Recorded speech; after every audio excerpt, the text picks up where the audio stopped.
మీకు తెలుసా మన దేశంలో మనందరికీ ఒకటే పాస్పోర్ట్ ఉండదు అని 4 రంగుల్లో పాస్పోర్ట్స్ ఇస్తారు. మొదటిది మనం కామన్ గా చూసే నేవీ బ్లూ కలర్ పాస్పోర్ట్. దీన్నే టైప్ పి పర్సనల్ పాస్పోర్ట్ అని కూడా అంటారు. సాధారణ పౌరులందరికీ కూడా ఇలాంటి పాస్పోర్టే ఇస్తారు.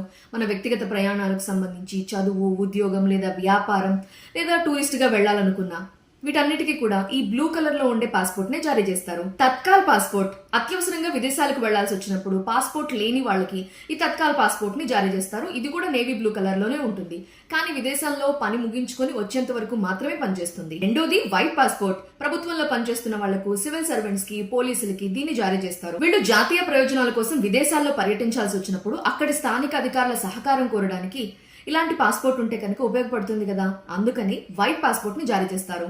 దీన్ని టైప్ ఎస్ అని కూడా అంటారు. ఎస్ అంటే సర్వీస్. మూడోది డిప్లొమాటిక్ పాస్పోర్ట్స్. మరూన్ కలర్ లో ఉంటాయి. డిప్లొమాట్స్ కి, టాప్ ర్యాంకింగ్స్ లో ఉన్న వాళ్ళకి ఈ పాస్పోర్ట్ ని జారీ చేస్తారు. రాష్ట్రపతి, ఉపరాష్ట్రపతి, మినిస్టర్స్, చీఫ్ మినిస్టర్స్ కి ఇస్తూ ఉంటారు.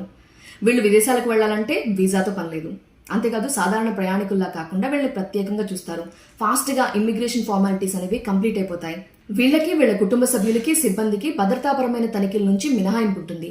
అంతేకాదు వీళ్ళు విమానం దగ్గర వరకు వాళ్ళ సొంత వాహనంలో వెళ్లొచ్చు. ప్రత్యేకమైన సీట్లు, వీళ్ళు విశ్రాంతి తీసుకోవడానికి ప్రత్యేకమైన వసతి, విదేశాలకు చేరుకున్న తర్వాత అక్కడ భద్రతను కూడా కేటాయిస్తారు. నాలుగోది ఆరెంజ్ కలర్ పాస్పోర్ట్. తక్కువ విద్యార్హత కలిగిన వాళ్ళు, 10వ తరగతి కంటే తక్కువ చదువుకున్న వాళ్ళు, విదేశాలకు వెళ్లి పనిచేయాలనుకుంటున్న వాళ్ళకి ఈ కలర్ పాస్పోర్ట్ ని జారీ చేసేవాళ్ళు. వీళ్ళకి ఎక్స్ట్రా ఇమిగ్రేషన్ చెక్ కూడా ఉండేది. అయితే ఇలా ఆరెంజ్ కలర్ పాస్పోర్ట్ అని వీళ్ళకి ఇవ్వడం వల్ల వాళ్ళు వెళ్లేదే పనిచేయడానికి కదా, వాళ్ళు శ్రమదోపిడీకి గురయ్యే అవకాశం ఉంటుంది, వీళ్ళని తక్కువగా చూసే అవకాశం ఉంటుంది అని చెప్పి విమర్శలు వచ్చిన నేపథ్యంలో ప్రస్తుతం అయితే ఈ ఆరెంజ్ కలర్ పాస్పోర్ట్ ని ఇష్యూ చేయట్లేదు. వాళ్ళకి కూడా బ్లూ కలర్ పాస్పోర్ట్ ఇస్తున్నట్లుగా తెలుస్తోంది. సో ఈసారి మీరు ఎయిర్పోర్ట్ కి వెళ్ళినప్పుడు అబ్జర్వ్ చేయండి. వాళ్ళ చేతిలో ఉన్న పాస్పోర్ట్ కలర్ ని బట్టి వాళ్ళు ఎవరో మనం ఈజీగా అర్థం చేసుకోవచ్చు. అది సరే గానీ ఇప్పటి వరకు మీరు ఏ కలర్ పాస్పోర్ట్ ని ఎక్కువగా చూసారు?